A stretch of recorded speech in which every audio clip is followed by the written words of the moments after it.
So yeah, once you actually move into it and like lean into the uncomfortable emotion, have the experience that helps you feel very liberated, you have no idea what it feels like on the other side until you like really taste it. On to the next question for the two of you.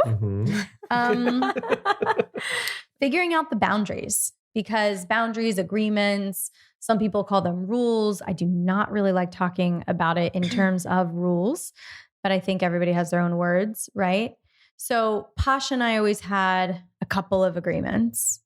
They were, don't sleep with anybody else. No, I'm just kidding. Our agreements were always, and they've gotten fewer and fewer over time, but essentially we tell each other everything.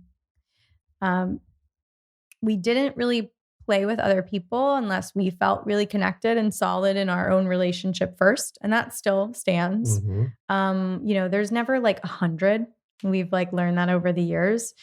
100% looks different every day. But as long as we feel really connected and like our container is intact, then we are happy to support the other and going to play. We never want to like go have a date with somebody else or like sleep with somebody else out of feeling like our needs aren't being met in a way of lack. Now, disclaimer, I talk a lot about not getting your needs met from one person. So certainly there are different types of lovers and energies that we both like to be with that we are not for each other. Like Pasha is not artsy, and he's never going to want to watch like an independent film with me. But this is probably correct. Yeah. And so like, it's all good for me to be like seeking that out from somebody else. Of course. But we never wanted to like, oh, we're kind of like on different pages and we're kind of being snippy with each other. So we're going to go on dates with other people. So that's kind of that. Just a little disclaimer. We always wanted to make sure that we were exploring externally from a really solid place. I think it's really important to know. I'm sure you've talked about it extensively, but like, to know that just because you might be seeking something else outside of your marriage doesn't mean that's lacking in your, like, I'm not artsy. I'm okay with not being artsy. And if you find someone that is artsy, I'm actually very happy for you to explore that whole side of you, because you are very artsy, you're very creative. And I like to stick to what I like to stick, and I really enjoy it, but never want to be like, oh, I need to be different just to try. So I don't ever want to fake, and I don't, being in past relationships, I can only relate it to that, is like, oh, I wish I could be every little thing for my spouse, which is not the case. Just let them find it somewhere else or someone else. But by the way, I really love that you like made a point to say this, because people a lot of times who are very against non-monogamy or think that it's bad or wrong are like, your relationship's just broken, or like you fell out of love and that's why you're doing this. And the truth of the matter is we are deeply in love, and we just want to enhance that, because relationships with others have always made us feel like more connected to each other and more mysterious to one another and full of love to come back and share. So yeah, just because you're exploring with somebody else doesn't mean that your relationship is lacking in any way, because one person can't be an entire spectrum. Right. Yeah. Thank you. So in the beginning, we had our own boundaries, and we never really talked about boundaries with Lolo. And like, I think that all of us having a different idea of the other person's role in our lives kind of left some open windows for like some jealousy to creep in, or some like, where do I stand in this relationship? Do you want to talk about that? Yeah. So again, there's no playbook to this open relationship that we had experienced. And we were just going with the flow and doing what we do, And I remember, I'll just speak on a few times, I felt jealous, but I was like, no way. I don't know if I can do this. I remember the first time I experienced Pasha flirting with other girls in front of me. And I always knew that this was going to happen. Well, which by the way, didn't happen for about like 5 months or so. I would say a couple, like maybe. There's only certain like scenarios where I flirt with other women. I try to keep it very tame. Yeah. Well, we were in an environment where he was an animal. That was the first time I'd seen him like that. And I was like, oh my gosh, like I hadn't seen this side of him, but like all the girls love Pasha, obviously. And look at the guy. I know, he's so handsome. And I was like, oh my God, like this, I don't know. And he was explaining to me like, babe, this is how our relationship, you know, this is how I am sometimes. Like I like to express the side of me. And if we're going to like be together, like this is what is going to happen sometimes. I was like, okay. And so, so that was like a shock for me. And then, I was thinking, I wasn't sure. Like at the time, it was new for me, right? To be like in love with somebody and see them flirting with somebody else. I never felt jealous of you, but with other women, it was different. And so, because I guess like I still had the thought in my mind of like, oh, I'm easily going to be replaced by these girls. Like maybe one day he's going to choose one of these girls over me and I'm not going to go home with him or something like that. You know, those thoughts were coming through my head. And again, it took us having a really open, vulnerable conversation about like, Pasha, was just, you know, you were just like, the relationship that you and I have is very special. It's not going anywhere. There's only one you. I might have these interactions with other women and flirt with other women, but it doesn't change the love that I have for you and how I feel for you. It does not change at all. And so in that moment, it just clicked for me of like, oh, yeah, flirt with whoever you want then.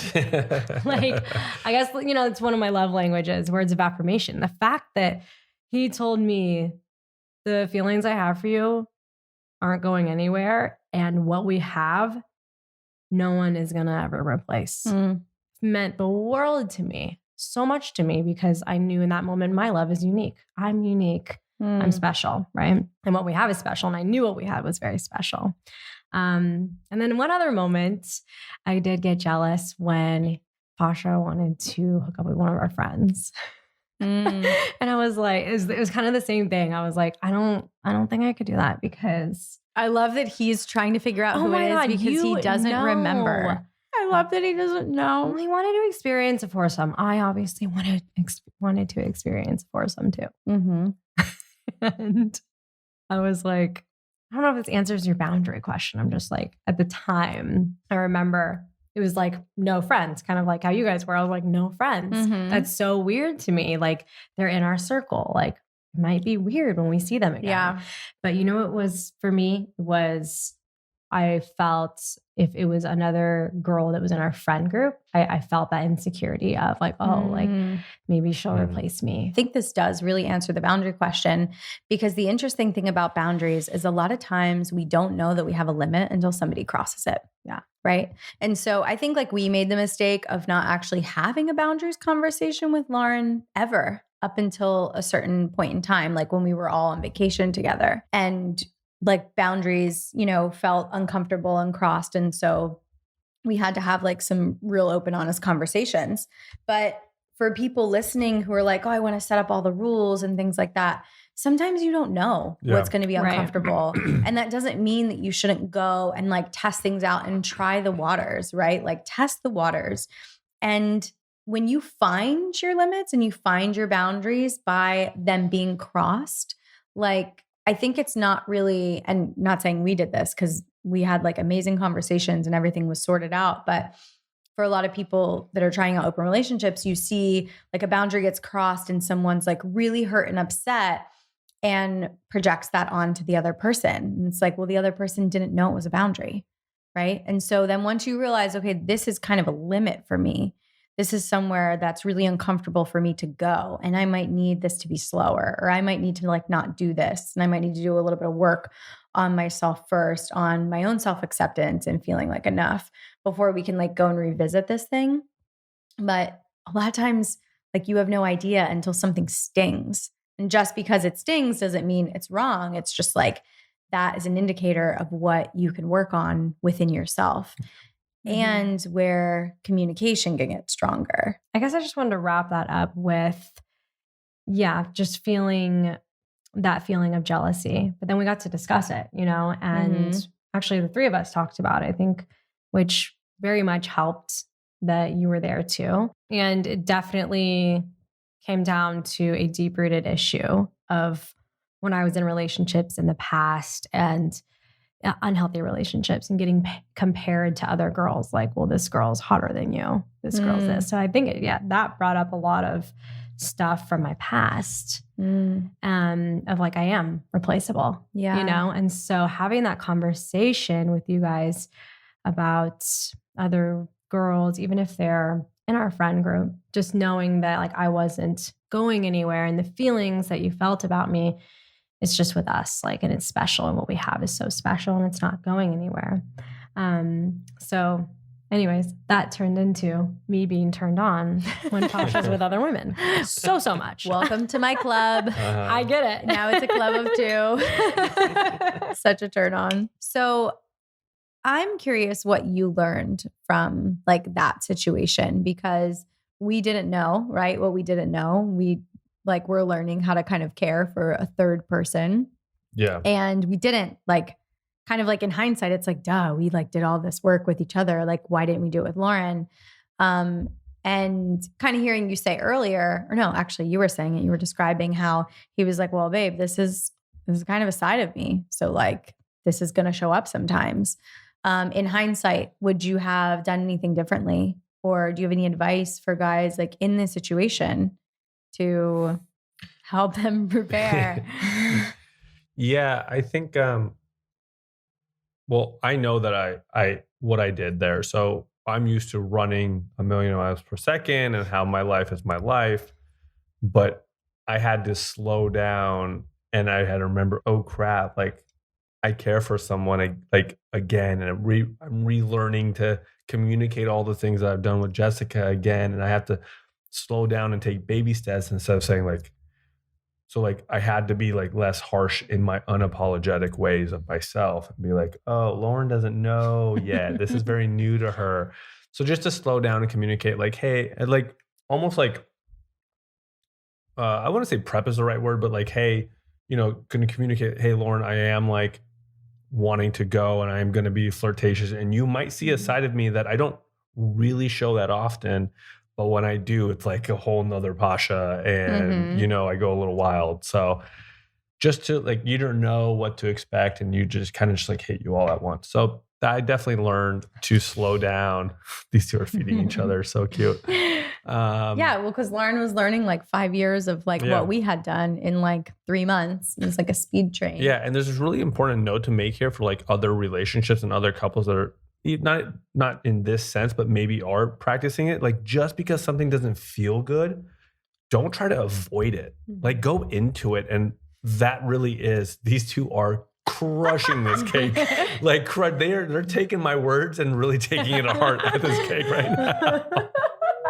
We're listening. Yeah, but no, like to really go and attack whatever doesn't feel good. Because sometimes, just as Lolo said, is like it may not just feel good in the moment because of something from the past, but actually does feel good once you get over that. Like that's the number one thing that I try to teach others in relationships. Yes, thank you, babe. You're quite welcome. I say this a lot on the show, but I think it hits different for either like my male listeners or people who identify as male who are interested in these kinds of relationships. Like, don't always hear it right from me. To hear you say like lean into what's uncomfortable, it's an invitation, because at the end of the day, if something is uncomfortable, it's likely attached to like an emotion that's kind of stuck in your body from an experience that you had when you were younger, right? We all kind of like store our trauma and things that we don't want to feel, right? So when you avoid that, that stuff is actually still present. And so every day you're fighting like low levels of that uncomfortability on the subconscious level, and you just don't realize it. So imagine what it's like to have that fully like excavated and kind of be free. Of course, you're never free. Like emotions are fluid. Why are you laughing at me? I'm gonna explain it in man terms. Yeah, right please. After you. Yeah, no, but please finish.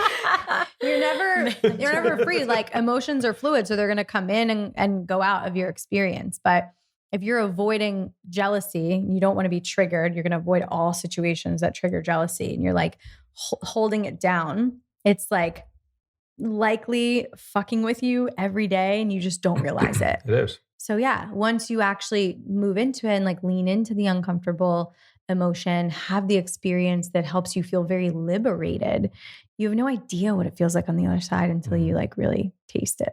Yeah. Like this cake.